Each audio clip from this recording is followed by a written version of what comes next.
Bem-vindo ao canal Café com Mengão. Se você ainda não é inscrito, já aproveita, deixa seu like, se inscreve no canal e vamos para as notícias. E que notícias, hein?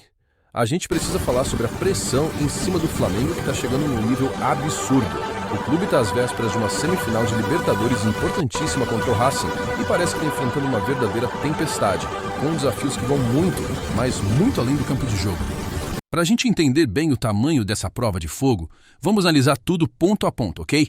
Primeiro, o que está em jogo nessa semifinal de altíssimo risco. Depois, os obstáculos que estão aparecendo fora de campo, um atrás do outro. Aí a gente entra na guerra psicológica que o Racing está armando, o plano tático final do Flamengo para encarar isso tudo e, no fim, a grande pergunta. Será que o Flamengo está jogando contra um time ou contra o mundo inteiro? Bora começar então pelo peso desse jogo, porque olha, essa não é uma semifinal qualquer.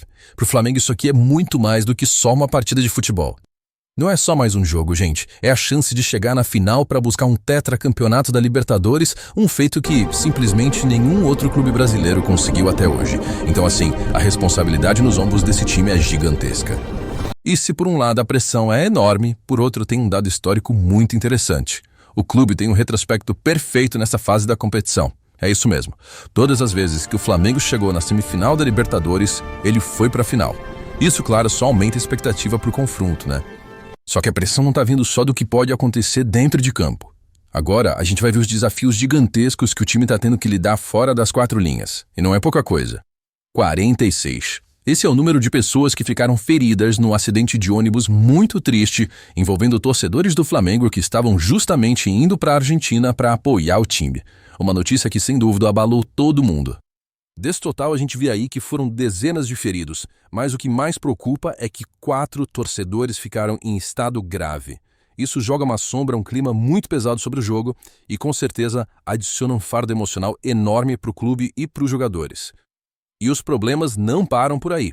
Lá no departamento médico, a gente teve uma péssima notícia sobre um jogador fundamental, o atacante Pedro. O que no começo parecia uma recuperação rápida de uma fratura no braço, coisa de 10, 12 dias, virou um balde de água fria. A dor continua e agora ele vai ficar de fora por 3 a 4 semanas. E para completar o cenário de distrações fora de campo, ainda tem uma batalha nos tribunais. O craque Bruno Henrique vai enfrentar um julgamento final, o último recurso, no pleno do STJD agora nesta quinta-feira. E o que está em jogo é pesado. O veredito pode dar uma suspensão de 12 jogos para ele.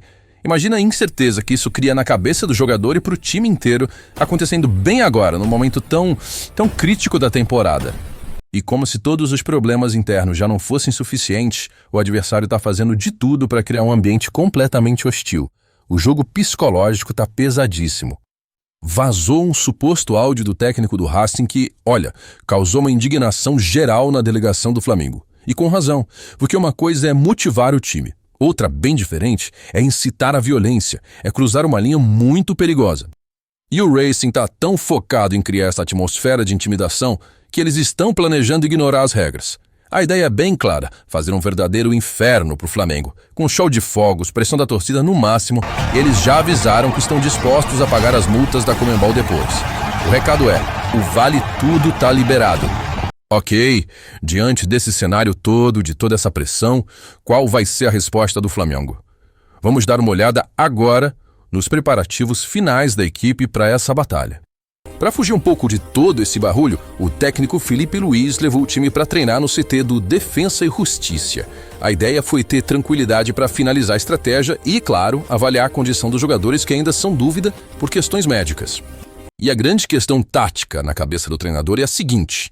De um lado, ele pode manter uma formação mais tradicional, mas isso significaria usar o Bruno Henrique como centroavante, uma posição que o próprio jogador já disse que não gosta. Do outro lado, ele pode adaptar o time, jogar com um falso 9, com um ataque mais móvel, com Arrascaeta, Carrascal, Luiz Araújo, para tentar dominar o meio-campo e responder à agressividade do Racing. É uma decisão crucial. Juntando todas essas peças, a gente chega na pergunta final. O Flamengo está se preparando para um jogo de futebol ou para uma verdadeira guerra? Vamos só recapitular o peso que está nas costas desse time. Tem a tristeza pelo acidente com a torcida, tem a lesão de um atacante fundamental, tem a incerteza jurídica sobre a carreira de outro craque e, para fechar, um adversário que promete transformar o estádio num inferno. É uma prova de fogo, literalmente. A grande dúvida que fica no ar é essa. Será que essa combinação de problemas externos e internos vai ser demais para o time aguentar? Ou será que tudo isso vai virar combustível para uma daquelas noites históricas de superação? A resposta a gente só vai ter dentro de campo.